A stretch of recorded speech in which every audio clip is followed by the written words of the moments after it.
പ്രഖ്യാപന സമ്മേളനത്തിന്റെ പോസ്റ്ററുകൾ കേരളത്തിൽ ഒട്ടിയതിനു ശേഷം ഫെബ്രുവരി 14 പ്രോഗ്രാം പ്രഖ്യാപിക്കാത്ത വിദ്യാർത്ഥി സംഘടനകൾ കേരളത്തിലില്ല. എല്ലാ വിദ്യാർത്ഥി പ്രസ്ഥാനങ്ങളും ഫെബ്രുവരി 14 ഒരു സംസ്ഥാന പരിപാടി പ്രഖ്യാപിച്ചു കഴിഞ്ഞിട്ടുണ്ട്, നടക്കുകയും ചെയ്തിട്ടുണ്ട്. ഞങ്ങൾ ഡിസംബർ 11 എന്ന ഒരു ഡേറ്റ് പ്രഖ്യാപിച്ചിരിക്കുന്നു.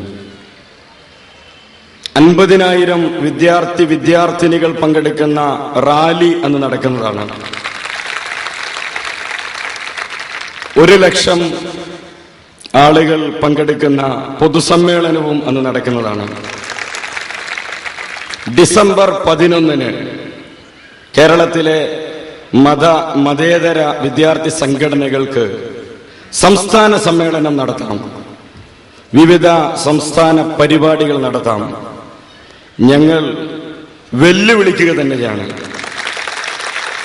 50,000 എന്ന് പറഞ്ഞാൽ SIOവിനെ സംബന്ധിച്ചിടത്തോളം 1,00,000 തന്നെയാണ്. 1,00,000 പ്രഖ്യാപിച്ച് 5,821 ആളുകളെ പങ്കെടുപ്പിച്ച് കോഴിക്കോട് സംസ്ഥാന സമ്മേളനം നടത്തിയ പുരോഗമന മതേതര വിദ്യാർത്ഥി പ്രസ്ഥാനത്തെ ഞങ്ങൾക്കറിയാം. ഞങ്ങളുടെ 50,000 1,00,000 5,821 അല്ല.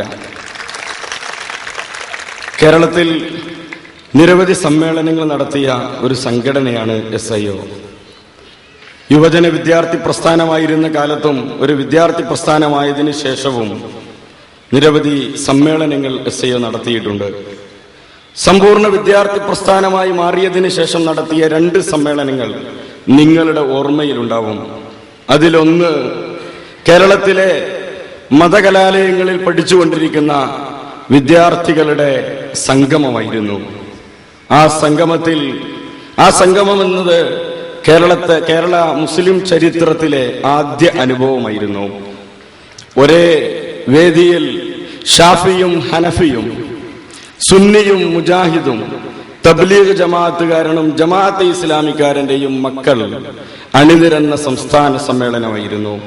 SIO ഒരു സമ്പൂർണ്ണ വിദ്യാർത്ഥി പ്രസ്ഥാനമായി മാറിയതിനു ശേഷം നടത്തിയ മറ്റൊരു സമ്മേളനമായിരുന്നു മെഡിക്കൽ വിദ്യാർത്ഥി സമ്മേളനം.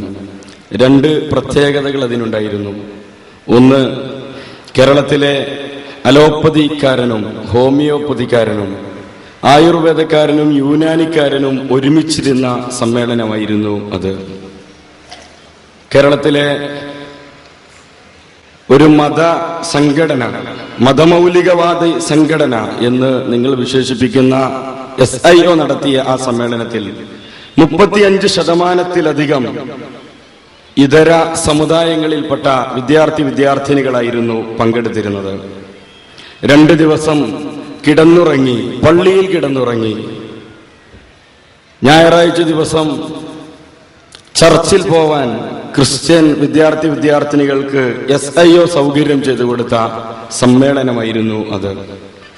പുതിയ അനുഭവങ്ങൾ, പുതിയ ഭാവുകത്വങ്ങൾ, പുതിയ സവിശേഷതകൾ നൽകുക എന്നതാണ് SIO സമ്മേളനങ്ങൾ ചെയ്തുകൊണ്ടിരിക്കുന്നത്. ഈ സമ്മേളനം ജമാഅത്തെ ഇസ്ലാമിയുടെ വിദ്യാർത്ഥി ശക്തി തെളിയിക്കുന്ന സമ്മേളനമായിരിക്കും.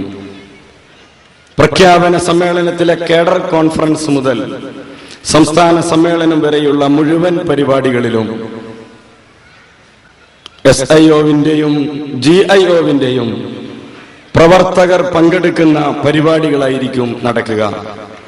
ജമാഅത്തെ ഇസ്ലാമിയുടെ ക്യാമ്പസിന്റെ കരുത്ത്, ജമാഅത്തെ ഇസ്ലാമിയുടെ വിദ്യാർത്ഥി ശക്തി തെളിയിക്കുന്ന സമ്മേളനമായിരിക്കും ഇതെന്ന് പറയാൻ ഞാൻ ആഗ്രഹിക്കുകയാണ്.